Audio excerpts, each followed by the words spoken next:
E os irmãos abrem a sua Bíblia, né? Romanos 9, e vamos assim estar acompanhando também a ministração da palavra de Deus. Eu quero convidar os irmãos só para a gente fazer a leitura. Convido os irmãos a se colocarem de pé. Abra sua Bíblia na carta do apóstolo Paulo aos Romanos, capítulo de número 9. Vamos ler um versículo-chave da nossa lição de hoje, que vai falar sobre o passado de Israel.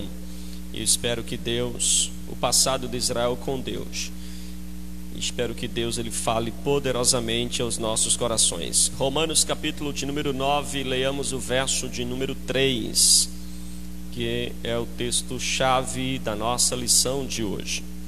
Diz assim a palavra de Deus, Romanos capítulo de número 9, verso de número 3. Porque eu mesmo desejava ser anátema, separado de Cristo por amor de meus irmãos, meus compatriotas, segundo a carne. Amém?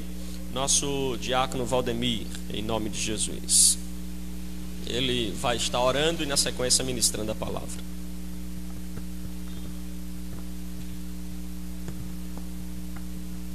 Glória a Deus. Vamos assim orar.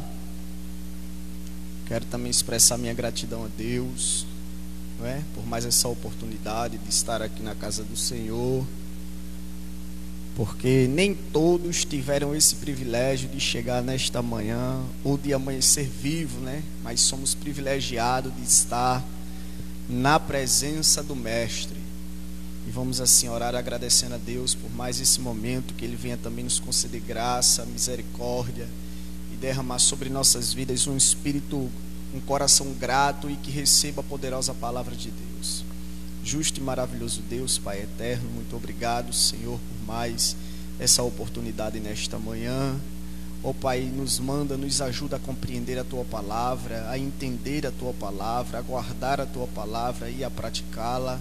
Ó Pai, através dessa ministração, que possam corações ser quebrados, correntes ser toradas, portões abertos para a operação do Teu Espírito Santo em nossos corações, Senhor. Nos ajuda, Senhor, aleluia, porque a Tua palavra diz que eu não posso nada se do céu não me for dado, Senhor. Então ajuda, porque aqui há o Teu povo, aqui há a Tua noiva e há a Tua igreja, Senhor, precisando do verdadeiro alimento que é a Tua palavra, a nossa base, Pai, a nossa estrutura, Pai. Então nos ajuda, é assim que eu te peço, Senhor, te agradeço, te engrandeço em nome do Senhor Jesus. Amém, amém. Pode sentar.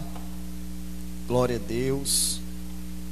Louvado seja o nome do Senhor Jesus Cristo.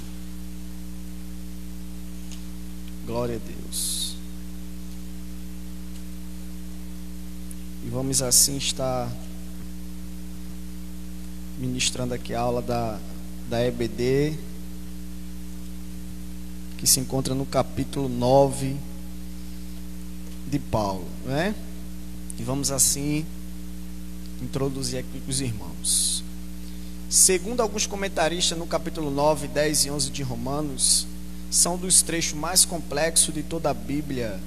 Hernandes Dias Lopes, citando David Stern, afirma que os capítulos 9 e 11 contêm a discussão mais importante e completa do Novo Testamento sobre o povo judeu. Cada capítulo aborda um aspecto diferente da relação de Deus com Israel no passado, no presente e também no futuro. O capítulo 9 relata o passado fracassado do povo de Israel e o propósito da eleição de Deus. John Stott, diz que em Romanos 9, Paulo aborda a posição singular do povo de Israel no propósito de Deus. Para Paulo, a incredulidade de Israel vai além de um problema intelectual. Vamos estudar o capítulo 9 sob a perspectiva do sentimento de Paulo e dos 4 questionamentos que ele faz, né? E o primeiro é a tristeza e angústia do apóstolo Paulo. Nesse trecho, né, Paulo demonstra uma profunda tristeza e angústia ao mesmo tempo em que manifesta grande amor pelo povo de Israel. O apóstolo se expressa sinceramente a tentar persuadir os leitores a acreditarem nele. Os judeus não criam que Paulo os amasse tanto, por isso ele invoca o testemunho de Cristo e do Espírito Santo para reforçar o seu argumento, né? No capítulo 9, no versículo 1, a gente já vai ver isso. Paulo dizendo: digo a verdade em Cristo, não minto, testemunhando comigo no Espírito Santo a minha própria consciência, né? Ao Paulo desejou ser maldito para que seus compatriotas fossem benditos. A palavra grega anátema significa maldito, amaldiçoado, separado de Cristo e destinado à destruição, ou seja, abandonado à perdição. O apóstolo dos gentios estava disposto a ir para o inferno a fim de que seus irmãos, segundo a carne, fossem para o céu, né? No capítulo 9, no versículo 1, a gente vai ver que os judeus eles não estavam acreditando, né, no apóstolo Paulo, no seu amor, porque tem pessoas que não acreditam, mas Paulo, por ter recebido, né, do próprio Cristo o Evangelho, então Paulo entendeu que a base do Evangelho é o amor. Então, sem o amor, nada podemos fazer, assim como de nosso presbítero Paulo. Se não tem amor, nada podemos fazer. Mas assim, os judeus, eles não estavam acreditando que Paulo amasse tanto, né? Então Paulo, ele começa a ter uma atitude, né, extrema, que primeiro a incredulidade dos judeus, que ainda estavam estrelados à tradição religiosa em Cristo e sem a salvação. Segundo, o fato de seus irmãos permanecem incrédulos e não reconhecendo os privilégios que os cercam. Então os judeus não estavam entendendo dos privilégios que ainda tinham cercado ele, que era a graça de Deus, que era Deus ter ali chamado Paulo, né, em seu apostolado para lhe pregar a palavra para todos eles. E assim a gente observa lá em Romanos 6, em Romanos de 1 a 5, isso aí, né? Vamos ler aqui. Digo a verdade em Cristo, não minto, testemunhando comigo no Espírito Santo a minha própria consciência, tendo grande tristeza e necessidade, dor no coração, porque eu mesmo desejaria ser anátema, separado de Cristo por o amor de meus irmãos compatriotas, segundo a carne. São israelita, pertence-lhe a doação e também a glória, as alianças e a legislação, o culto e as promessas. O culto e as promessas deles são os patriarcas e também deles descende o Cristo segundo a carne, o qual é sobre todos Deus bendito para todo o sempre. Amém? Paulo aqui no verso 1 ao verso 5, ele está se expressando que ele mesmo queria ser amaldiçoado, ele mesmo queria ser separado. Por quê? Porque ele desejaria que os seus irmãos compatriotas, ou seja, os israelitas, né, fossem abençoados, ou seja, eles fossem todos eles salvos, eles não fossem assim rejeitados por Deus. Por quê? Porque deles pertence a adoção, deles pertence a glória, também a aliança, a legislação, né? O culto e as promessas. Vocês vão ver, irmão Paulo aqui dando o exemplo, né, ali aos judeus, do amor que ele sente ao povo, né, pelo Evangelho de Cristo. Paulo está dando testemunha do seu amor, não só para com os judeus, mas para com os seus compatriotas. Paulo estava mostrando aqui o amor dele com os israelitas, que a qual não existia nesse tempo, né, os judeus. Entendeu? Paulo aqui ele está mostrando o seu amor com os israelitas. Imagina com os judeus, imagina com eles que estavam ali à sua presença, que estavam ali, Paulo estava ali pregando a palavra de Deus ali no meio deles, né? E Paulo assim, ele tinha uma grande tristeza no seu coração por conta disso, irmãos, Por quê? Dos israelitas pertenceu à adoção. Por que adoção? Porque Deus adotou eles, não foi ele que adotou a Deus. Deus adotou todos eles como povo, como filhos, né? Deus ali abraçou eles, cuidou deles em todos os aspectos, em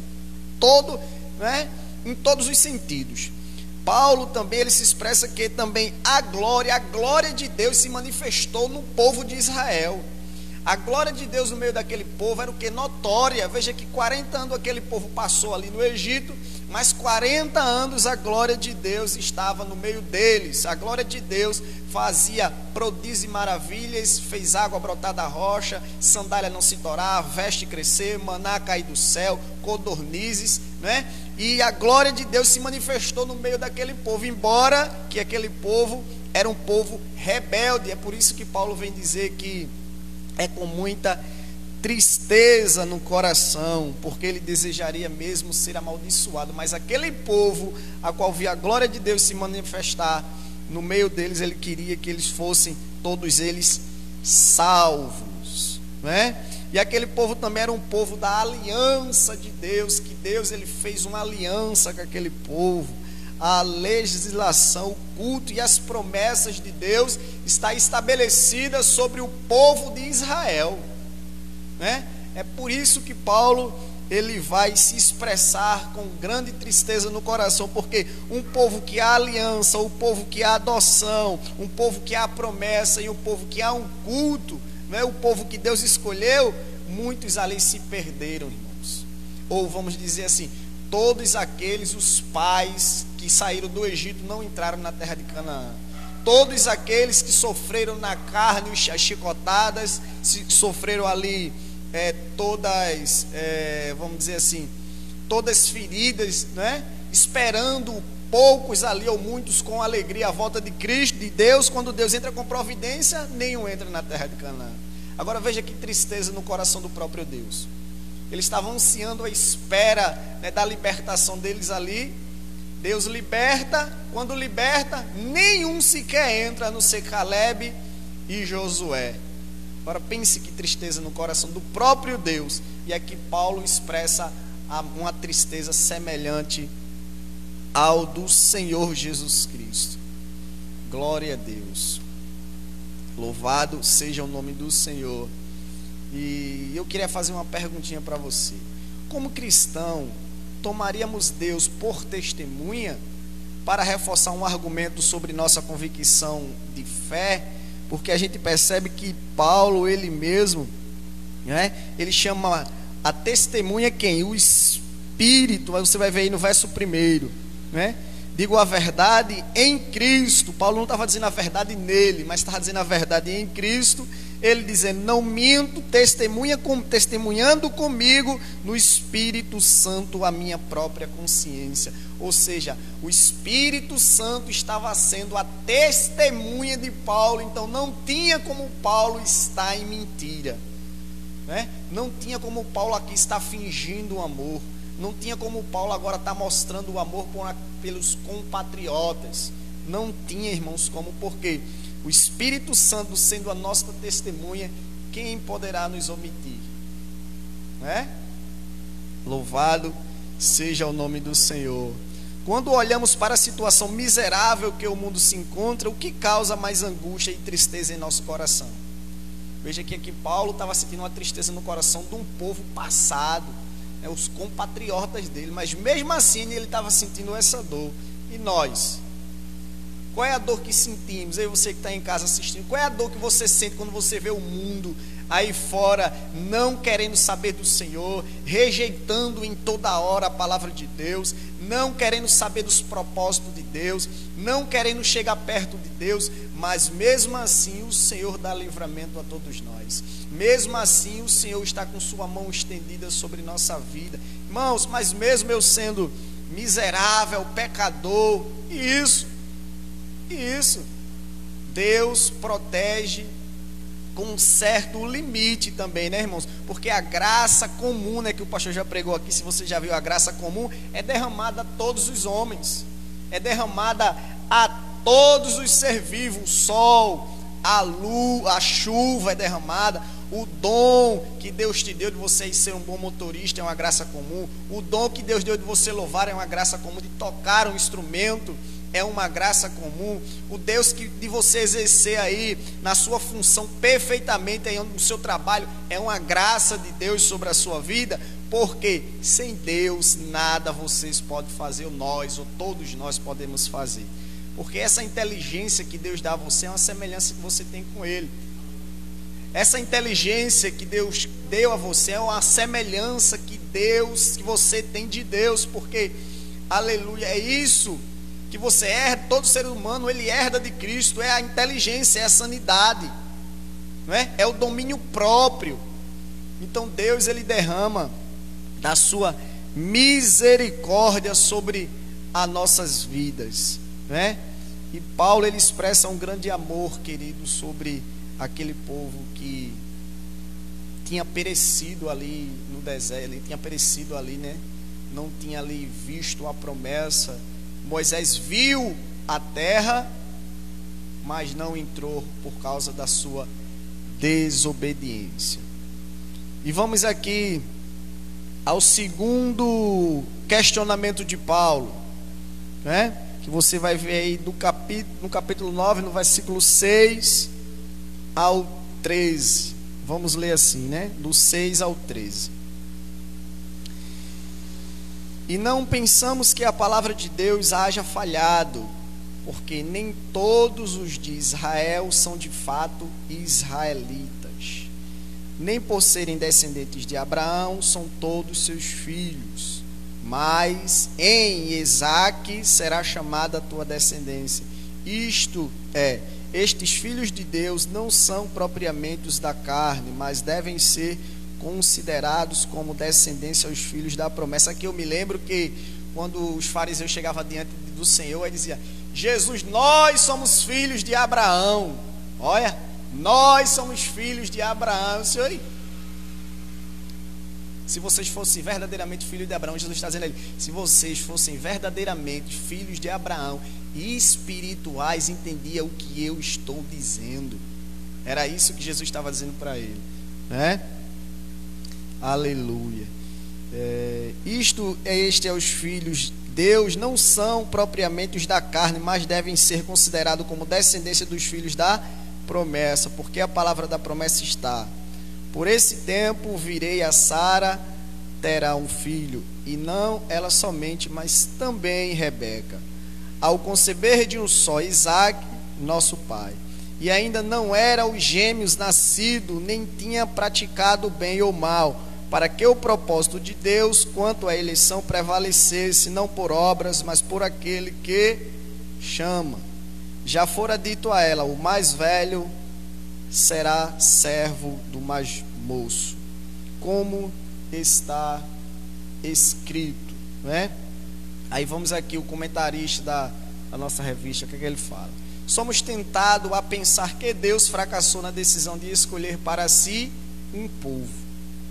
Ele prometeu que pela família de Abraão todos os moradores da terra seriam abençoados. Gênesis 12, verso 1 ao verso 3, você pode ver isso. O que aconteceu com a promessa de Deus? Deus falhou, né? Em Romanos 27 e 28 a gente também vai ver que, eu vou ler aqui para vocês, a gente vai ver que o profeta Isaías, ele clama: ainda que o número dos filhos de Israel seja como a areia do mar, remanescente é que será salvo, ou que sobrar será salvo, porque o Senhor cumprirá a sua palavra sobre a terra cabalmente em breve, né? Em face da incredulidade de muitos judeus, alguns começaram a duvidar da credibilidade da palavra e da veracidade das promessas.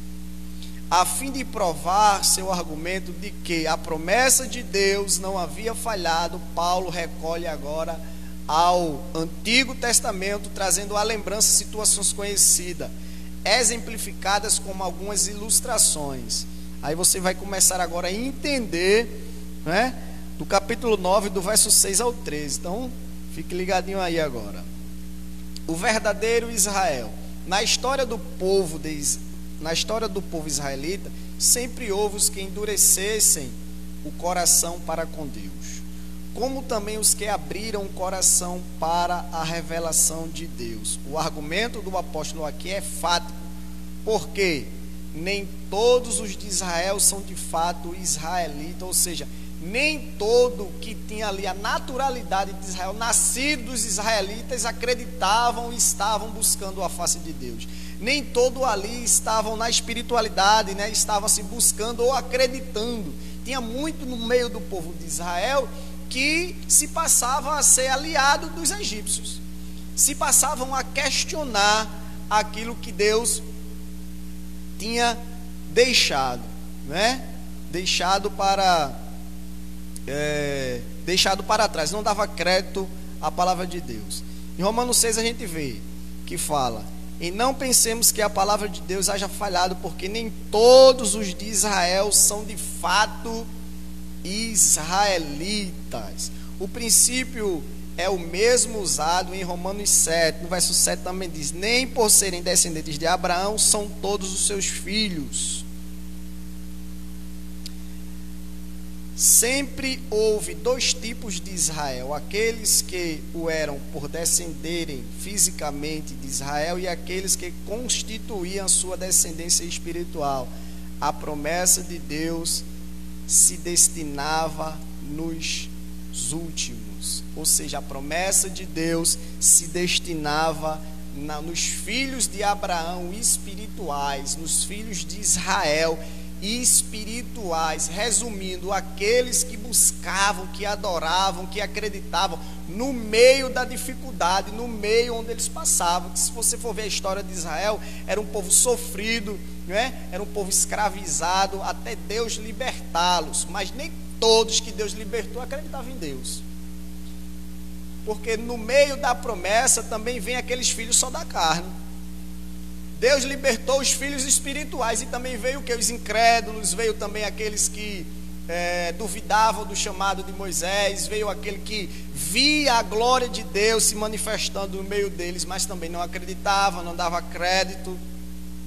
Não é desses filhos, né, que se constituem os filhos da promessa, não é desses. No verso 8: isto é, estes filhos de Deus não são propriamente os da carne, mas devem ser considerados como descendência aos filhos da promessa. Qual é os filhos da promessa, né? Jesus disse no verso 9: porque a palavra da promessa é esta: por esse tempo virei a Sara e terá um filho. Quem é o filho da promessa? Isaac, né? Antes de Isaac, Abraão teve Ismael. Mas Ismael não era o filho da promessa, mas era filho de Abraão. E agora?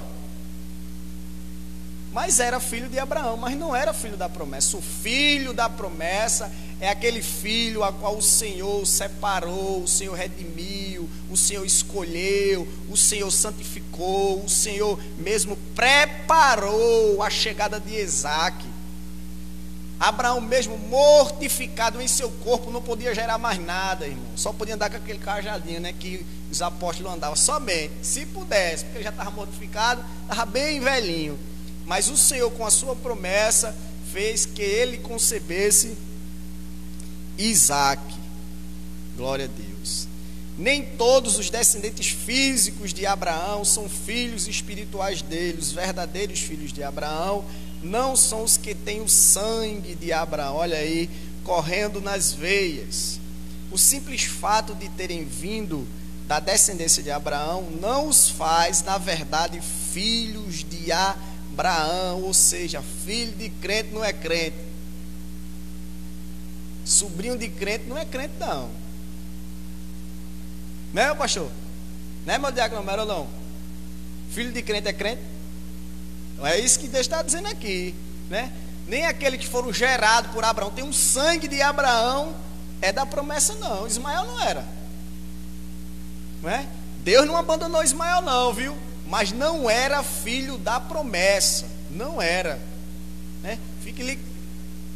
Não, fique ligadinho aí, viu, você aí. Não, porque meu filho é crente porque eu sou crente, não. A Bíblia fala sobre, saindo aqui um pouco do contexto, sobre a respeito de A mulher, se o marido não é crente, o marido é santificado pela mulher. O marido tem a esposa que não é crente, não é? Não deixe, porque ela é santificado através do marido, mas filhos não. Se fala de filho não é? Glória a Deus, louvado seja o nome do Senhor. Então, aleluia.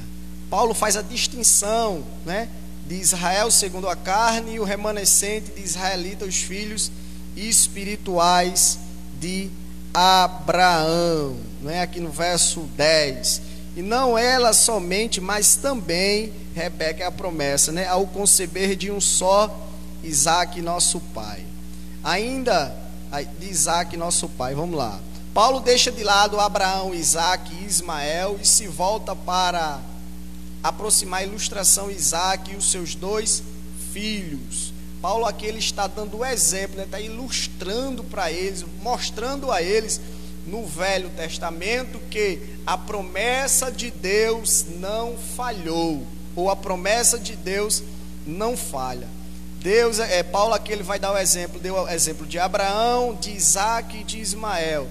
E agora ele vai ilustrar Isaque e seus 2 filhos, Jacó e Esaú.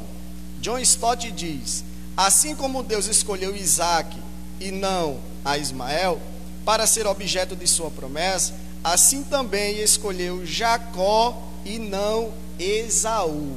Neste caso, entretanto, fica ainda mais evidente que a decisão de Deus nada tinha a ver com os meninos em si, ou seja, com o fato de escolher um ou outro, pois nada havia que os distinguisse um do outro. O que é que está acontecendo aqui? O que é que Paulo está mostrando aqui? Que a escolha de Deus não depende das atitudes deles. Veja, não depende. Jacó estava sendo gerado, Esaú também, mas Deus escolheu ambos no ventre de sua mãe. Então a escolha de Deus não vem pelo fato de que fulano é bonzinho, ou cicrano é bonzinho, ou as atitudes de cada um deles. A decisão de Deus é gerada pelo próprio Deus. É isso que Paulo está dizendo. As atitudes de Deus é gerada por Ele, que Ele diz, eu quero hoje o irmão Valdemir, vem irmão Valdemir, independente de que seja. Mas por que Deus não escolheu o vizinho, que é tão bonzinho, né, que trata o povo tão bem e tal? Eu estou aqui só... assim que os irmãos entendam, né? Eu só estou aqui tentando explicar aos irmãos, porque Deus não depende de se uma pessoa é bom, porque a pessoa não tem nada de bom, para começar, né? Mas a gente tem um costume de dizer que fulano é bom, meu vizinho é bom, e por que não foi ele, não foi esse? Por que não foi ele? Por quê? As atitudes de Deus não dependem das nossas atitudes, as escolhas dele não dependem das nossas atitudes, né? Paulo vai mostrar isso aqui. Jacó estava no ventre de Esaú também, mas ele já tinha escolhido um e o outro não. Ele já tinha rejeitado um e o outro não.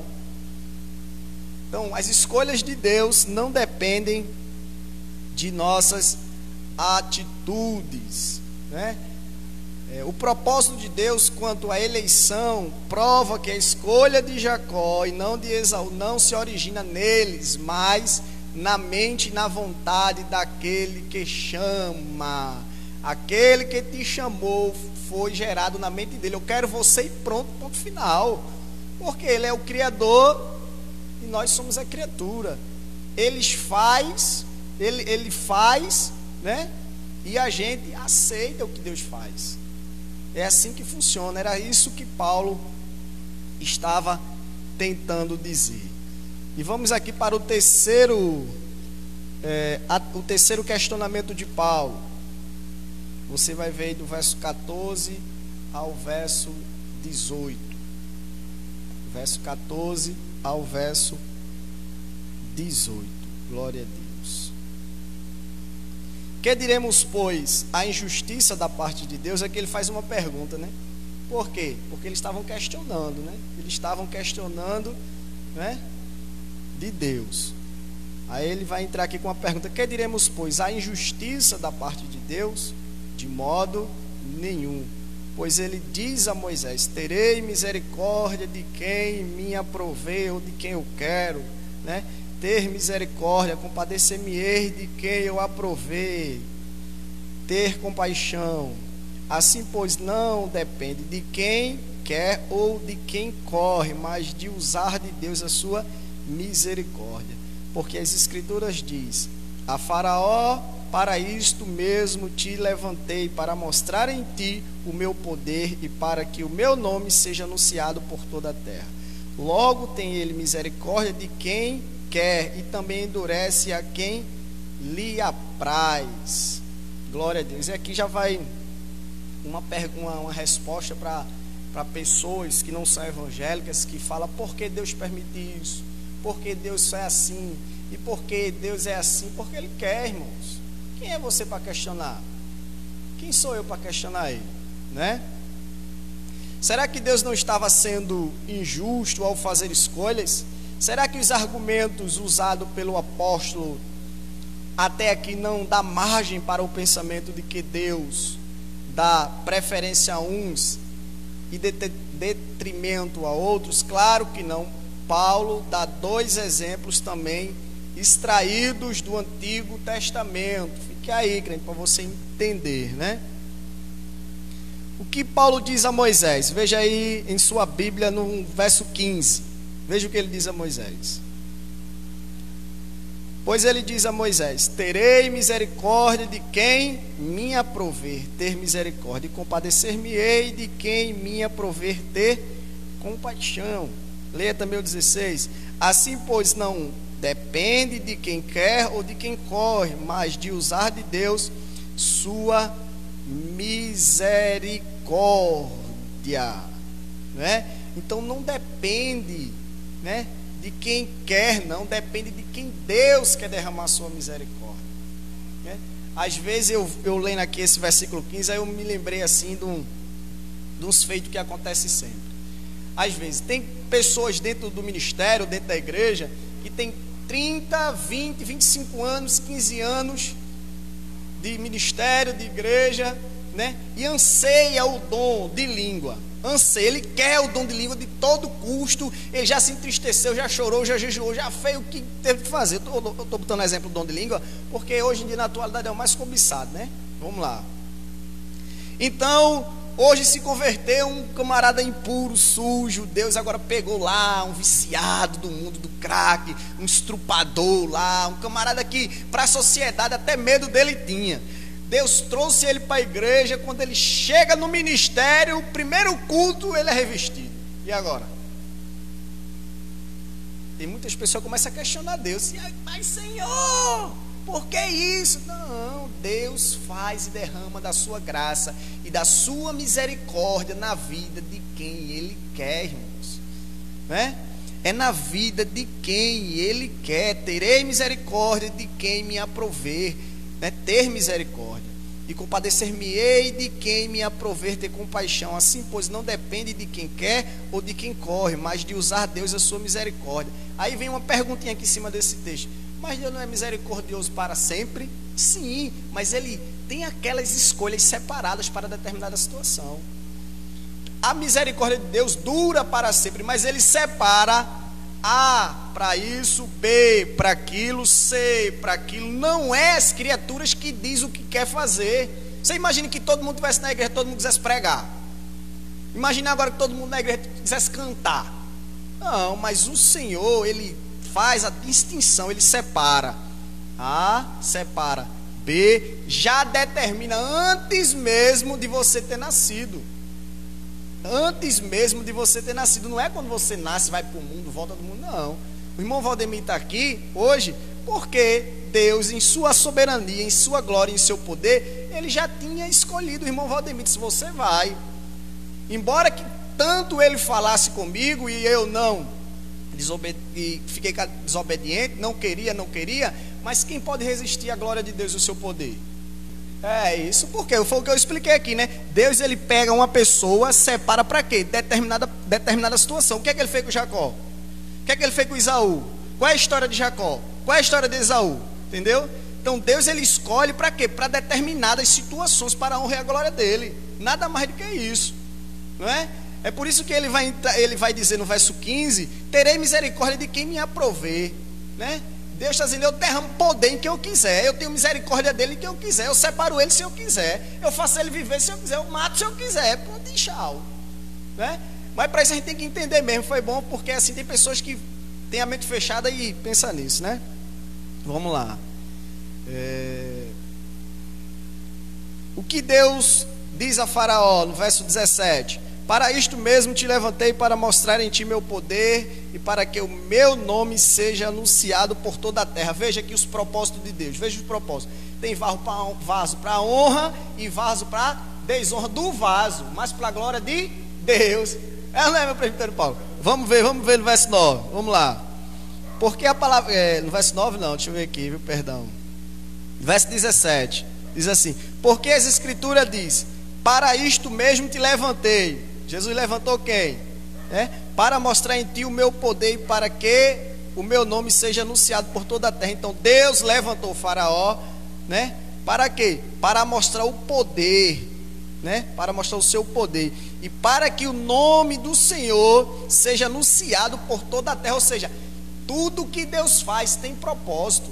Por isso que a Bíblia vai dizer: uns vasos para a honra e outros para desonra. Mas desonra do vaso, não é de Deus não, é desonra dele, porque tem pessoas que Deus levanta, né, e faz que o nome dele seja glorificado em cima de Faraó. Veja, quem botou Faraó no trono? Não, mas porque o pai de Faraó morreu e só tinha ele na linhagem, ele tinha que ser. Não, ele foi porque Deus levantou ele, Deus botou ele lá. E ainda mais endureceu o coração dele. Para você entender, Deus endureceu o coração de Faraó, porque tem pessoas que dizem que Faraó era tão ruim que resistiu às pragas de Deus. Não, Faraó, ele resistiu àquelas pragas porque o próprio Deus estava endurecendo o coração dele. Não foi porque, claro, o homem que resistiu a um negócio daquele. Tomar banho numa piscina de sangue, o rio de sangue, gafanhoto, praga, pedra caindo, as trevas descem. Qual era o homem? Nenhum homem não, mas foi o próprio Deus que fez isso acontecer, né? Deus não é injusto. A gente já pode ter a conclusão aí de que Deus não é injusto. No terceiro questionamento de Paulo, você pode ver isso em Romanos 2, versículo 13. Vamos ler aqui para o povo de casa entender. 2, versículo 13, diz assim: porque os simples ouvidores da lei não são justos diante de Deus, mas o que praticam a lei hão de ser justificado. Ou seja, aquele que pratica a lei e não somente ouvinte da lei, mas aquele que pratica a lei, aquele que busca a presença de Deus, né? Aquele que busca, se esmera tentando fazer aquilo que Deus tem para nós, esse vai ser justificados, né? Paulo olha para o passado de Israel e mostra a soberania e a eleição divina. Onde é que a gente vê isso? Romanos 5, verso 1 e o verso 2. Justificados, pois mediante a fé, ou seja, uma vez, né, ministrada a palavra, recebe a palavra, gera uma fé. Gerada a fé, gera o quê? Paz com Deus. Por meio de quem? Nosso Senhor Jesus Cristo.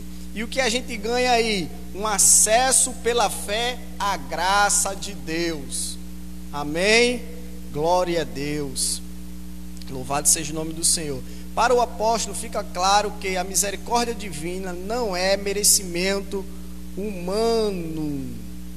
Não é merecimento humano. A misericórdia do Senhor é merecimento do próprio Deus, que Ele quer derramar sobre nós, como nós já vimos, né? No verso 15: terei misericórdia de quem me aprovei.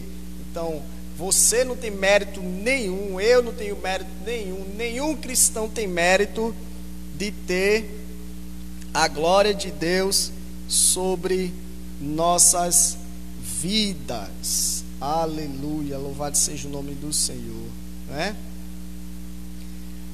Enquerdar o homem o que seus pecados merecem não é arbitrariedade.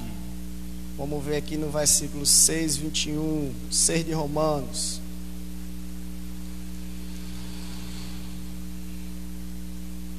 (21 ao 23) diz assim: então que fazer o bem Então, o querer... deixa eu ver aqui, 6:21, né? Naquele tempo, que resultado escolhestes?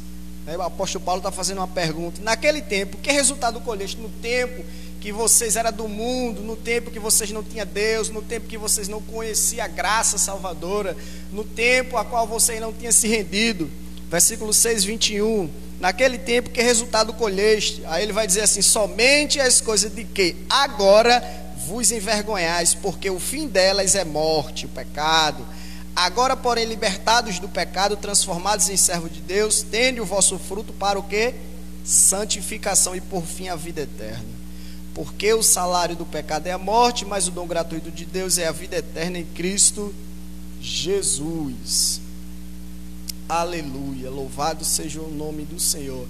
E vamos partir aqui. Eu quero que os irmãos tenham entendido aí, né? Se não tiver, o que estão aqui pode perguntar. Se eu não tiver aqui, não souber, o pastor Fagner Momento está aí afiado, mais do que uma espada, né? Para responder, para a glória de Deus. Mas vamos lá, né? Aqui o quarto questionamento de Paulo: por que Deus ainda nos culpa? Olha aí que pergunta maravilhosa. Aí é uma pergunta, né? Por que Deus ainda nos culpa? A gente pode ver isso no verso 19 ao 29. 19 ao 29. Por que Deus nos culpa, ainda nos culpa? Vamos lá. John Stott, no seu argumento, argumenta que a salvação depende inteiramente da vontade de Deus, o que é fato. Como se disse 2 vezes no versículo 15, mais 2 vezes no versículo 18. Se nós não podemos resistir à sua vontade, o que também é verdade, pois de fato ninguém o conseguirá, né? Então, por Deus ainda nos culpa diante das críticas dos opositores. Paulo questiona, né? Em Romanos 9, 19 ao 20. Vamos lá. O objetivo de Paulo é levar o homem a reconhecer sua condição de criatura e de pecador. Antes de ficarmos discutindo com Deus, deveríamos agir tal qual agiu Jó. Como foi que Jó agiu? Sou indigno, que te responderei eu? Ponho a mão na minha boca. Jó 40 e o verso 4. Diante do Criador de todas as coisas, o homem só tem 2 atitudes: reconhecer que é pecador e arrepender-se. Então o homem tem que ter essas 2 atitudes. Embora a gente vê hoje na atualidade, eu já vi muito isso, não sei se os irmãos aqui já viram, você que está em casa já viu, pessoas orando, dizer a Deus que eu não admito. Olha Deus, eu não admito isso na minha vida. Eu te sirvo. Eu não admito isso no meio da minha parentela. Eu não admito porta fechada. Eu não admito essa enfermidade. Aí eu faço uma pergunta para você que diz isso: quem é você? Quem é você para admitir alguma coisa ou não? Não é? Porque temos que ter, irmãos, se impor em nosso lugar de criatura. Deus é o nosso Criador, não é?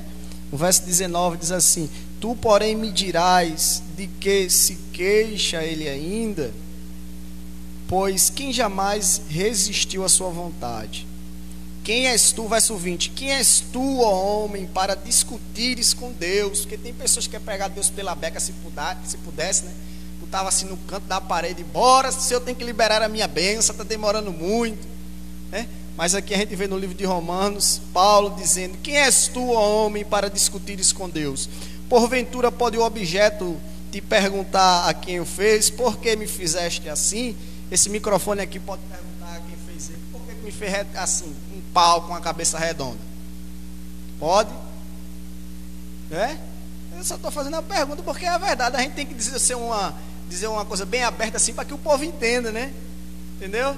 O marceneiro lá que fez o púlpito, esse púlpito aqui, ele pode dizer: por que o senhor me fez assim, com 80 por 50, assim, com 2 gavetas com tábua? Não pode. E por que você está perguntando a Deus por que ele te fez assim?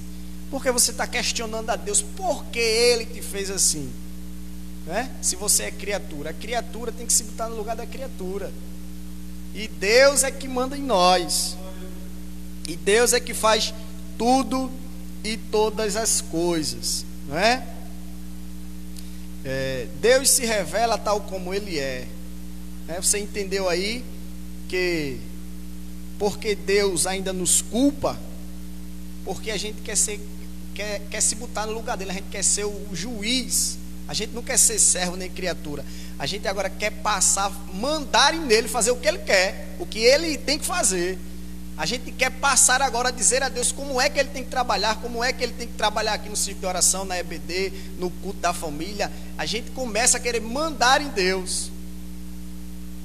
Por isso que a gente ainda recebe culpa, porque Deus nos culpa, porque ainda a gente não chegou ao pleno conhecimento de Paulo.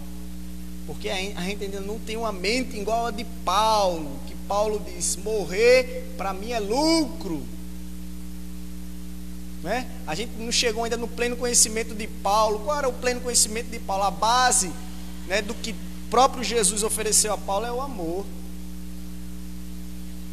A própria base do que Paulo entendeu quando Jesus disse assim, quando ele disse: quem és tu, Senhor? Sou eu a quem tu persegue. Como é que Paulo perseguia Jesus? Jesus já na glória. Como? Então era isso que Paulo entendeu. Se ele está lá em cima, e quem é que eu estou perseguindo? O povo dele. Então não, eu tenho que amar, Então Paulo entendeu, não só os cristãos que ali estavam, Paulo também estava sentindo o amor grande, e uma grande tristeza pelo povo que não chegou ao trono da graça, aqueles que não glorificaram e exaltaram o nome do Senhor, ou aqueles que não tiveram o conhecimento que ele teve. Era isso que Paulo estava dizendo, E vamos ver aqui no verso 22 ao 23. Deus tem o direito de fazer o que bem lhe aprouver, mas devemos entender que a ênfase dos dois versículos está na misericórdia de Deus, que suporta com paciência a maldade do homem. Deus age de acordo com sua natureza e o seu caráter. Deus sabe o que faz. Em todo o capítulo 9 até o versículo 30, irmãos, até o versículo 30, até o verso 33, a ênfase dessa mensagem aqui que a gente está aprendendo é o que? A misericórdia de Deus. Deus com a sua misericórdia. Aleluia. Que diz assim o verso 22: que diremos, pois, se Deus, querendo mostrar a sua ira, dá a conhecer o seu poder, suportou com muita longanimidade os vasos de ira preparados para a perdição. Se Deus, querendo mostrar a sua ira, conhecer o seu poder, Ele faz. Se Ele quer mostrar a sua ira, se Ele quer mostrar o seu poder, Ele faz. Por quê? Deus, Ele tem o direito de fazer o que Ele quer, porque Ele é o Criador. Deus, Ele é a própria existência, irmãos. Antes que houvesse algo ou alguém, Ele já existia eternamente. Então Ele faz como Ele bem quer, como Ele pensa, como Ele quer. Aí tem pessoas que dizem assim: mas irmãos, Deus ele faz coisas que eu não entendo, eu não encontro nas Escrituras. Lá em Corinto fala que olhos nunca viram, ouvido nunca ouviram, não chegou em coração de homem nenhum que tem preparado para nós na lagoa. Então tem tudo escrito? Não. E também Ele não faz ao contrário do que está escrito. Preste atenção no que eu estou dizendo. Ele não faz ao contrário do que está escrito, mas tem coisas mais além ainda dos que está escrito, Por quê? Olhos nunca viram, ouvido nunca ouviram. Olha que tem muita pessoa que gosta de estudar a Bíblia aí e já ler a Bíblia de frente para trás, trás para frente, que jejua, os pais da igreja mesmo oravam 10 horas antes de pregar um sermão, passavam meses e meses preparando um sermão, mas a Bíblia vai dizer que olhos nunca viram e ouvido nunca ouviram, nem coração nunca almejou o que tem preparado lá no céu para nós. Veja aí. E se chegou algum homem com esse conhecimento, eu acho que só foi Enoque e Enoque foi transladado, e Elias, que também foi transladado para outro lugar aí, Estão guardadinhos por Deus e não experimentaram da morte. Eu acho que chegou o play, eu acho, viu? Isso aí é minha convicção, não estou dizendo que está na Bíblia não. Eu acho que chegaram aí, porque Deus se agradou tanto desses homens que vou tirar ele da terra, que essa terra aqui não merece esses homens não. Botou em outro lugar. Não é? Glória a Deus. E vamos lá agora para o verso 23. A fim de que também desse a conhecer as riquezas da sua glória em vasos de misericórdia, quem para a glória preparou, desde antemão o Senhor derrama da sua misericórdia, da sua riqueza, né? Deus também, a prosperidade também está na mão do Senhor, igreja. Eu não estou dizendo que você vem adorar para receber prosperidade, porque devemos adorar, não é? E prestar culto a Ele, porque Ele tem misericórdia de nós e pela cruz do Calvário. Mas se Ele quer derramar as riquezas e bênçãos na tua vida, Ele derrama, porque tudo está na mão dEle. Toda a honra e toda a glória está na mão do Senhor, não é? A fim de que também desse a conhecer as riquezas. Então Deus, Ele faz você conhecer a riqueza, né, da sua glória em vasos de misericórdia, também prosperidade espiritual e também material. Aqui ele está falando da espiritual, né? Riqueza da sua glória. O que é a riqueza da sua glória? É o conhecimento, né? É saber o Espírito Santo conduzir a nossa vida, é aquilo que Jesus ele fez com os discípulos. Jesus falava e eles não entendiam nada. Logo quando Jesus chamou, Jesus falava e eles não entendiam nada. Jesus agora ora, agradece e abre o entendimento deles para aquele que conhecesse os reinos do céu. Aí agora, pronto, agora eles passaram a conhecer tudo. Tudo que Deus falava, nem tudo que Jesus falava ele entendia ainda, mesmo ele sendo, né? Ainda que Jesus tivesse abriu o entendimento dele para que eles começassem a entender as coisas do céu, mas veja que Jesus fala por parábolas e ele não entende. Nem todas as parábolas, eu vejo nas parábolas ele pergunta, mestre, o que é que isso quer dizer? Aí Jesus começava a dizer a ele, os mistérios do céu é revelado a vocês, porque vocês têm o interesse de vir me perguntar, têm o interesse de buscar a saber, têm a curiosidade de saber. É que nós cristãos temos que ter a curiosidade de aprender a palavra de Deus. Vamos lá. Deus preveniu esse fato nas Escrituras. A gente vê isso 24 ao 29. Vamos correr aqui. Paulo se reporta novamente ao Antigo Testamento para explicar que a promessa de Deus não se referia apenas aos judeus, mas também aos gentios. A tônica do apóstolo está no versículo 28. Diz que o Senhor cumprirá a sua palavra, assim como também diz em Oséias, clamarei, povo meu, ao que não era meu povo, e amada que não era amada.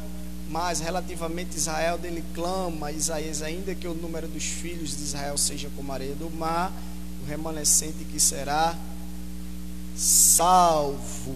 Glória a Deus. 24 ao 29.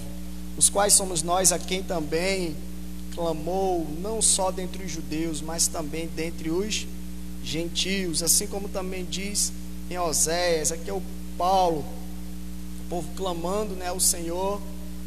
Mas relativamente a Israel, o Isaías ele clama, né, pelo povo, ainda que o número dos filhos de Israel seja como a areia do mar, remanescente que salvo. Glória a Deus. Louvado seja o nome do Senhor. Aqui, irmãos, glória a Deus, louvado seja o nome do Senhor. Deu 24, Jesus. Deixa eu aqui porque eu estou na página errada, viu? Peço perdão aos irmãos. Aqui. Os quais nós somos a quem também chamou. Ou seja, no verso 23, Deus, ele faz conhecer as riquezas da sua glória, porque somos a quem também ele chamou, não só dentre os judeus, mas também dentre os gentios. Ou seja, Deus agora, ele não faz exceção, ele agora chamou os judeus e agora os gentios. Assim como diz também Oséias, clamarei o povo meu que não era meu, povo amado que não era amada, no lugar em que se lhe dissesse vós não sois meu povo, ali mesmo serão chamados filhos de Deus. Aonde os gentios chegassem, aqui vamos lá, os gentios, aonde chegassem os gentios, que ali ele fosse rejeitado, ali Deus fala que vós sois o meu povo, ali mesmo serão chamados filhos de Deus, porque para nós ser firmes não depende de outras pessoas. Se Deus chamou, chamou. Deus chamou também os gentios, e aonde eles fossem rejeitados, ali mesmo eles seriam chamados filhos de Deus. Filhos de Deus vivo, irmãos. Mas relativamente a Israel, dele clama Isaías, ainda com o número dos filhos de Israel, seja como a areia do mar remanescente que será salvo. porque o Senhor cumprirá a sua palavra sobre a letra cabal em breve, né? Sua letra cabal em breve, como Isaías disse: se o Senhor dos exércitos não nos tivesse deixado descendência, ter-nos-ia tornado como Sodoma e semelhante a Gomorra. Se o Senhor não tivesse misericórdia de assim nos deixar descendente, então nós seríamos destruídos, não terias como chegar, né? Não teria como estar vendo a glória do Senhor se cumprir no meio do povo, ou a glória de Deus se cumprir sobre a vida de todos eles, não é? Glória a Deus, louvado seja o nome do Senhor. De quem o homem não pode esquecer de forma alguma é que o homem é a criatura e Deus é o Criador. O homem é pecador e Deus santo. O homem é o barro e Deus é o oleiro. Isso aqui é um aspecto que a gente não pode esquecer nunca, que Deus sempre, Ele é a criatura e nós somos o Criador. Ele é o Criador e nós somos a criatura. Em nenhum momento a gente pode estar questionando Deus, em nenhum momento podemos estar botando Deus, botando não, que ninguém bota, né? Porque a gente usa a expressão de botando Deus, né, na parede, mas ninguém consegue fazer isso, não é? Mas porque tem pessoas que é só a misericórdia, mas ninguém pode, mas a gente tem que ter isso em nossa mente, que nós somos a criatura e Ele é o Criador, somos pecadores e Ele é santo, somos o barro e Ele é o oleiro, né? A ideia do barro e oleiro é aqueles artesãos que faz o barro, o oleiro. Então ele faz ali o barro da forma que ele quer, né? Quebra, ele faz de novo, se racha na mão dele, ele monta de novo, monta e desce, sobe, monta e desce, sobe, não para de girar, mas ali até chegar à perfeição. Até chegar à perfeição do vaso, ali ele dá o acabamento e botar lá para venda. Só que você não vai ser vendido não, você foi comprado, irmãos. E a perfeição é para você chegar na glória, lá você vai ser perfeito. Quando Jesus ali raiar as nuvens, você já vai subir com um corpo incorruptível, encontro a Ele, certo? A diferença do oleiro para Jesus é essa, porque Ele prepara o vaso para venda. E Jesus prepara o vaso para aguentar fogo, prepara o vaso para chegar na glória, porque tu fosse comprado com sangue, e o sangue de Jesus derramado na cruz do Calvário. Amém? E aqui foram já os 4, aqui já foi, irmãos, vamos lá, os 4 questionamentos de Paulo, né? O primeiro foi a tristeza e a angústia de Paulo. O segundo, a promessa de Deus, né? A promessa de Deus falhou. O terceiro, Deus é injusto. O quarto, por que Deus ainda nos culpa, né? Esses foram os 4 questionamentos de Paulo. Agora vamos já para a reta final, para a glória de Deus. No quinto ponto, que diremos então? Você vai ver do verso 30 ao 33, verso 30. Que diremos então? Paulo alicerça seu ponto de vista a partir das profecias de Osés e de Isaías para dizer que existe, portanto, na nova comunidade de Deus, uma solidariedade fundamental entre judeus e gentios. Momero, abra aí em Efésios 2, versículo 11. Leia aí só o primeiro, Momero, para a gente entender aqui. Efésios 2, o versículo 11. Glória a Deus.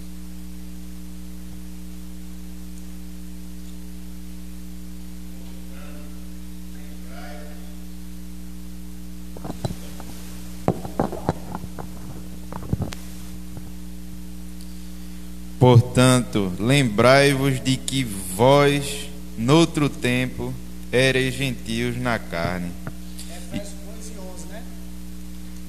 Isso. e chamados em circuncisão pelo que na carne se chamam circuncisão, feita pela mão dos homens.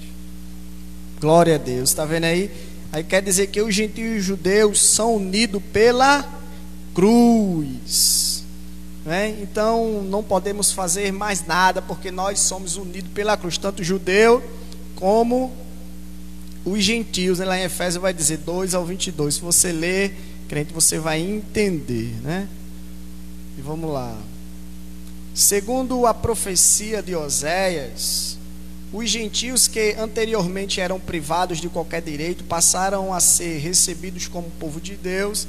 Eles que não buscavam a justificação, ao ouvirem o evangelho da justificação pela fé, abraçaram a fé em Jesus pela atuação do Espírito Santo, como já lemos aqui em Romanos 1 e 2, né? Porque pela fé, a fé nos gerou o quê? A paz com Deus, e a paz com Deus nos deu acesso igualmente a Cristo, a cruz, né? Ou a graça de Deus. Glória a Deus, louvado seja o nome do Senhor Jesus.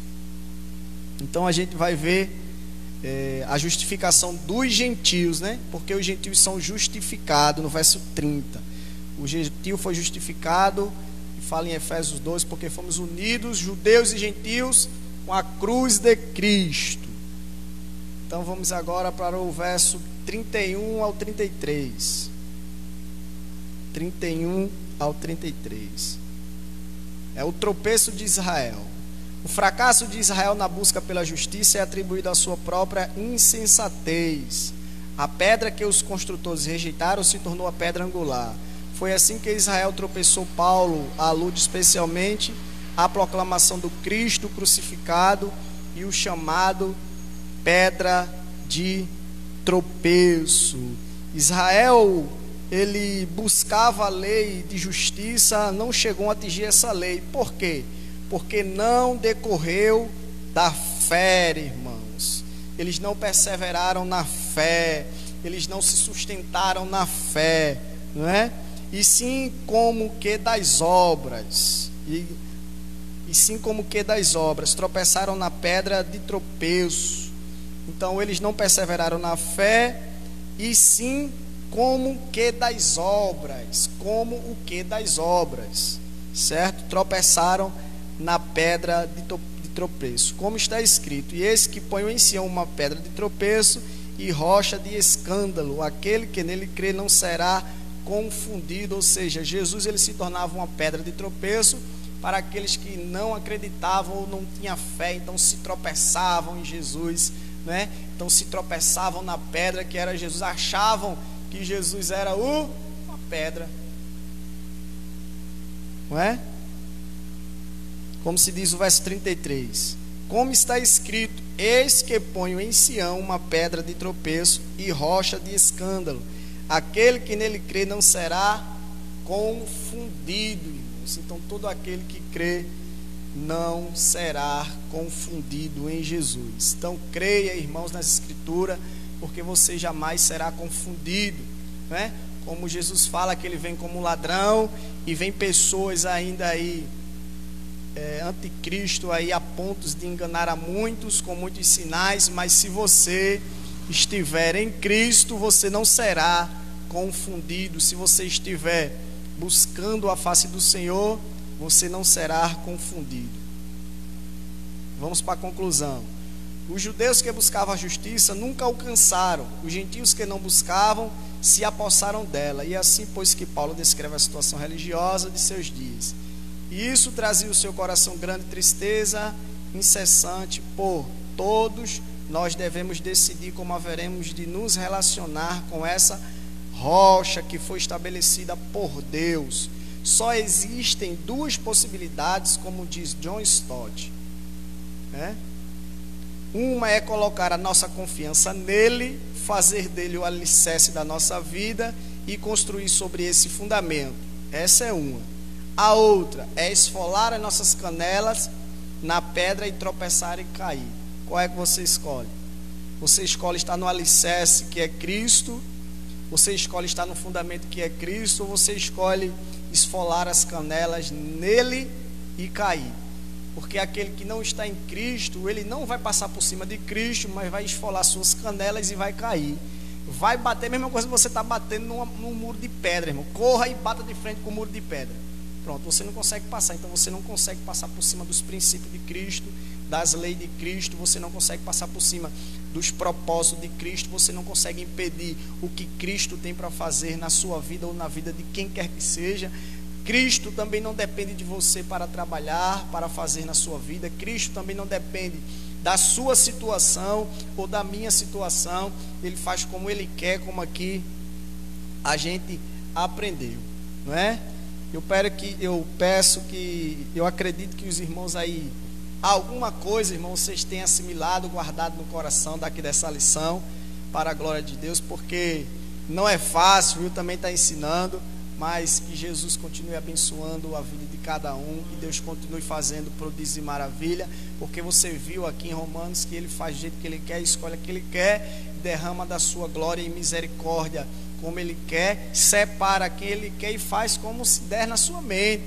Então eu e você temos que estar no lugar de criatura, simplesmente adorando, buscando, sabendo que a gente não é nada diante de Deus, sabendo que Ele pode reverter a situação, mas em qualquer circunstância temos que adorar, buscar, né? Primeiro, o que é que a gente deve fazer, irmão Valdemir, para que a gente fique firme na rocha? Primeiro é amar. Crer, né? Crer em Cristo você já crê. Primeiro é amar, abrir o seu coração. Siga o exemplo do apóstolo Paulo. Paulo aqui ele estava, né, com tristeza, porque muitos de que Deus escolheu não chegaram aonde era para chegar. Muito do que Deus escolheu lá, a nação que Deus escolheu, não entraram onde Deus estava, onde tinha lugar preparado para eles, né? Por isso que o apóstolo Paulo entendeu que Cristo chamou, mas baseado no amor. Foi o amor, né? Você vai entender, se você ler, você vai ver o encontro de Cristo com Paulo. Paulo cai e pergunta: Senhor, quem és tu? Sou eu a quem tu me persegue. Como é que Paulo podia perseguir Cristo, crente? Como é que eu tenho resposta para isso? Porque Paulo perseguia o povo de Deus. Então Paulo agora entendeu que Jesus chamou ele para uma grande missão. Qual era? Ensinar, pregar, primeiro amar seu povo. Então, se a gente começar a fazer isso, seguir esse exemplo de que Cristo deu a Paulo, de amar o próximo, amar nossa família, amar os crentes, amar a um e aos outros, vai tudo bem, mesmo no meio da perseguição, mesmo no meio da tribulação. O amor de Cristo acima de tudo. Mas, irmão, é difícil amar. É difícil. É um prédio bem grandão que tem lá em Boa Viagem. Porque Deus, Ele faz que você tenha um coração generoso. Deus, Ele faz que você ame, irmão, peça. O Espírito Santo é uma pessoa que habita em você. Ele é uma pessoa que ora e intercede por você.